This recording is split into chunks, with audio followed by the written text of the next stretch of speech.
Bonjour Ronnie.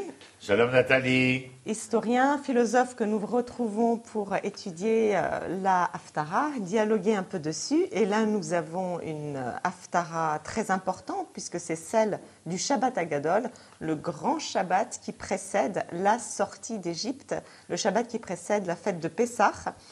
Et c'est aussi la Haftara qui clôt les prophètes. C'est une Haftara de Malachi. Et il termine ses prophéties avec cette Haftara qui donc a ceci de particulier qu'elle est très portée sur le messianisme. Elle a un côté messianiste un peu outrancier par rapport aux autres. Et qu'est-ce qu'elle vient nous dire en fait sur le peuple d'Israël et sur son avenir? Alors d'abord, Malachi est le dernier de ce qu'on appelle le Tréhassar, les 12 prophètes. On les appelle petits prophètes, mais en vérité, ce n'est pas très honorifique petit. Ils sont des grands prophètes, simplement par rapport à Isaïe, Jérémie, Ézéchiel, etc. Alors, on a fait cette répartition, mais lui va résumer toute l'œuvre prophétique. Et sa manière de s'exprimer. Souvenez-vous de la loi de Moshe, mon serviteur, auquel j'ai signifié sur le monde, sur Chorev, des statuts, des ordonnances pour tout Israël. La prophétie se termine avec Malachi. Oui, il rappelle toutes les fautes du peuple et en même temps, il lui promet des jours très heureux. Oui. Il signifie aussi que la prophétie n'a pas été là par hasard. La prophétie est arrivée parce que nous nous sommes rendus compte des faiblesses inhérentes à l'histoire qui accompagne l'homme. Et ces faiblesses étant inhérentes, le prophète que nous avons rappelé, Navi, Niv Phm, porte-parole de l'Éternel, est en fin de compte celui qui va jouer le rôle de chef d'orchestre et essayer de remettre chacun des instruments à bonne mesure, afin que la note, le temps et cette mesure puissent autant que possible, et il y aura des ratés dans toutes ces répétitions, des ratés symphoniques. Et ces ratés symphoniques vont bien sûr contrarier tout au long de l'histoire le projet divin. Et à ce moment-là, Malachi vient et... Il pose quand même cette question, rappelons toutes les erreurs du peuple, qui est un peu curieuse. Un homme peut-il frustrer Dieu ? Et pourtant, vous l'avez fait. Donc, Dieu admet être mécontent, même frustré par l'homme. Ça s'est accordé énormément d'importance à l'homme. Ce que nous avions vu la dernière fois, dans Yecheskel 36, l'autre Haftara, où il était question du départ en exil et de la profanation du nom de l'Éternel en exil. Bien, cela est conséquent à cette image que donne Malachi. C'est-à-dire que on a frustré Dieu de quoi? On a frustré Dieu de la réalisation de ce projet auquel nous appartenons. Mais le mot est un peu fort, mais il est interpellant dans la bouche du prophète. Parce qu'en vérité, il n'y a ni frustration, ni consolation ici. Il y a simplement que l'Éternel est en mesure de permettre, d'autoriser à l'histoire créée, à sa création, à ses créatures, de pouvoir être et devenir. Il y a du retard, il y a des obstacles, il y a des empêchements. C'est sur un point précis quand même que Dieu lui répond, parce que le prophète lui fait dire, vous demandez, mais en quoi t'avons-nous frustrés? Eh bien, en retenant par-devers vous la dîme et les prélèvements. C'est cette faute-là qu'il choisit de mettre en avant. Et ce n'est pas la seule, il y en a d'autres qui sont cités avant, qui sont plus, enfin qu'on connaît bien, les sciences occultes, l'adultère, jurer faux, retenir pour le salaire. Mais celle-là, la dîme et les prélèvements, elle est mise en avant. Pourquoi celle-là? Est-ce la plus frustrante par rapport à Dieu? La dîme, c'est le partage. Oui. Donc de l'importance d'être capable de partager. Oui, de partager, mais il faut aller au-delà de partager.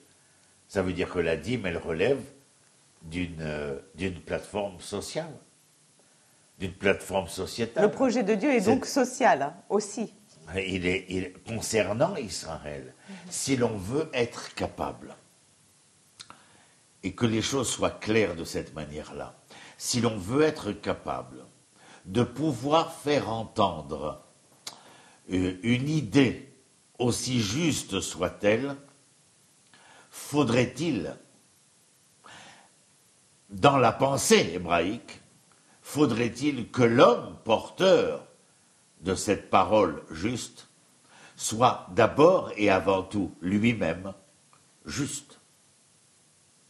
On ne peut pas offrir à autrui ce que l'on ne posséderait pas pour soi-même. Ma chère Nathalie, il faut être ce que l'on dit, ce que l'on pense, ce que l'on fait. Sinon, il y a mauvaise donne, mal donne. Et cette mal donne, eh bien, est cause de mots pluriels, mots M-A-U-X, de mots pluriels. Et l'Éternel, ou le Malachi plutôt, est tout trait. Comment osez-vous dire en quoi avons-nous frustré l'Éternel? Mais enfin, vous prenez le temps, une fois par jour, de regarder, d'analyser, d'entendre, de comprendre quels sont vos agissements.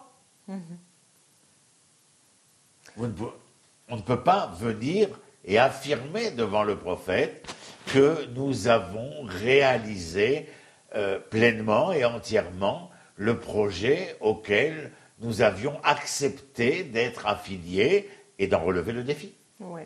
Alors cette paracha, cette haftara de clôture est aussi très positive. C'est un peu un règlement de compte, il y a donc beaucoup de rappels. Elle est prometteuse. Oui.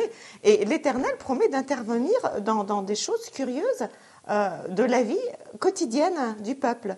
J'interviendrai aussi pour la conservation de vos aliments, pour que les produits de votre terre ne soient pas dévastés, pour que la vigne de vos champs ne perde pas ses grappes, dit l'Éternel Tsevaot. Donc, on voit que l'Éternel n'intervient pas uniquement au niveau spirituel, mais concrètement sur le terrain pour la conservation des aliments. Pourquoi la conservation des aliments? C'est curieux quand même. Ça veut dire que pour que vous c'est pas à l'homme de conserver ses aliments? Bien sûr, mais il faut que les conditions générales, les conditions qui ne sont pas entre nos mains, les conditions indépendantes de notre volonté.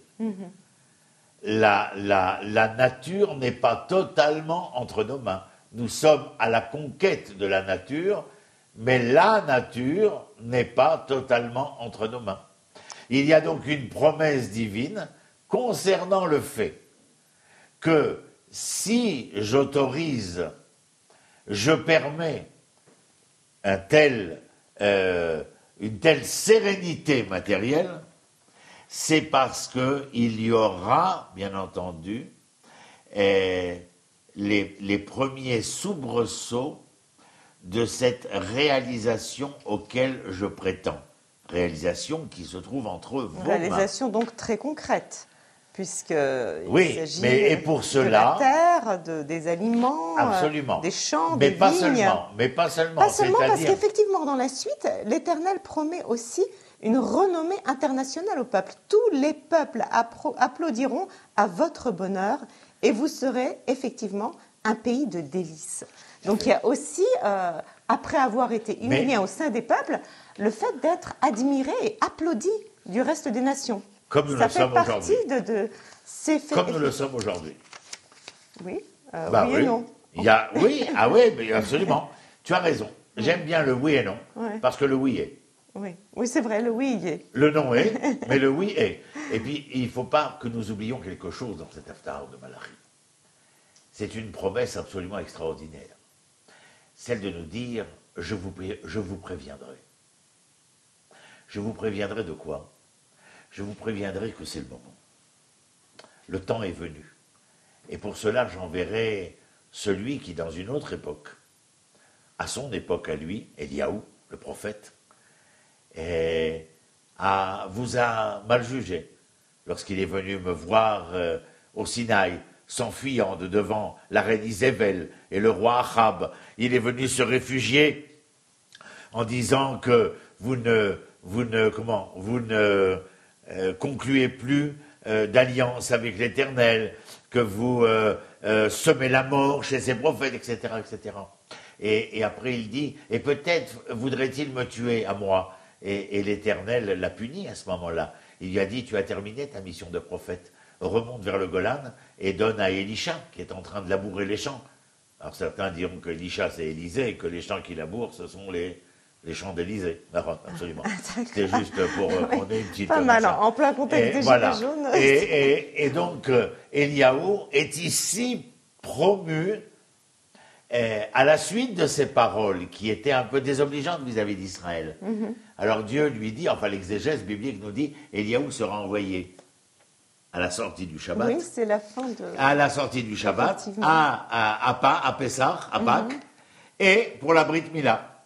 Pourquoi? Eh bien, la Brit Mila, parce qu'il témoigne que, bien évidemment, ils accordent une importance à l'alliance. À Pessah, ils accordent une foi inébranlable dans la liberté, le devenir. Et puis, Motzei Shabbat, c'est qu'ils croient à leur Créateur, celui qui a créé le monde en 6 jours, entre guillemets, 6 jours, bien entendu. Eh bien, celui-ci vous sera envoyé. Et nous chantons ça, Motzei Shabbat. Enfin, chez moi, à la maison, Ine Anochi Shol et Arlachem. Ce sont les paroles de Malachi.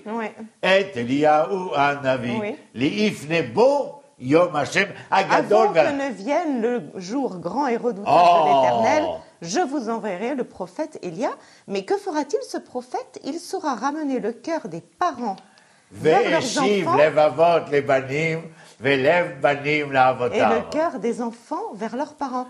C'est apparemment extrêmement important, le lien familial. Je vais te raconter une anecdote intéressante. Le Rav Kook se trouve pris au piège de la Première Guerre mondiale. Il est en Suisse.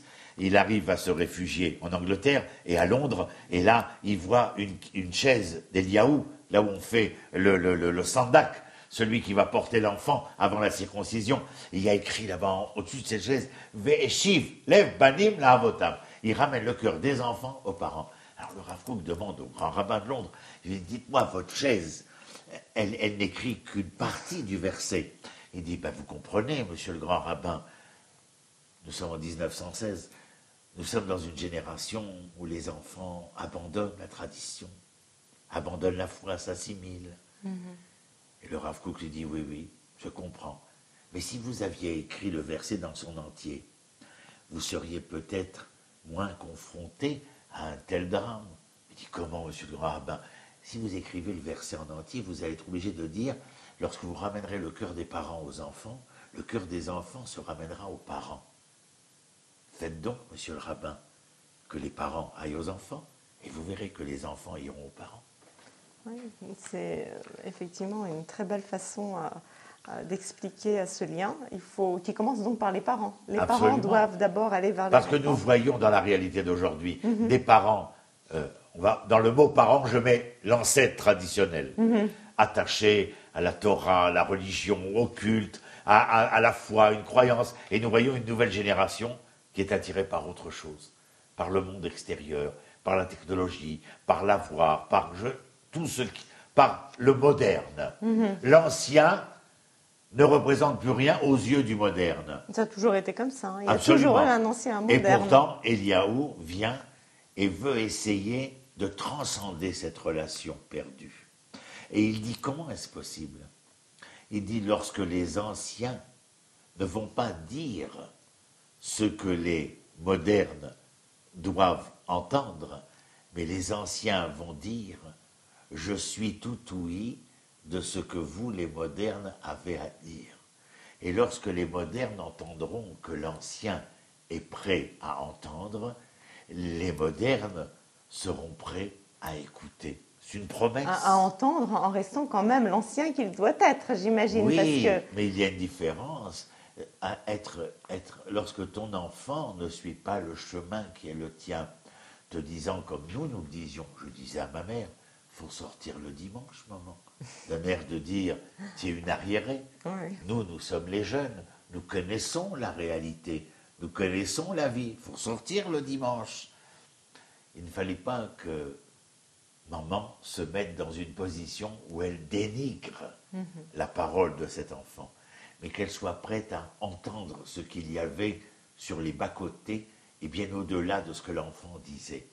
Et si l'enfant prenait conscience que sa mère était une oreille attentive à ce qu'il voulait dire, la promesse ici de Malachi, c'est de dire que l'enfant deviendrait attentif à ce que la mère voudrait en vérité lui dire, lui transmettre, lui faire savoir.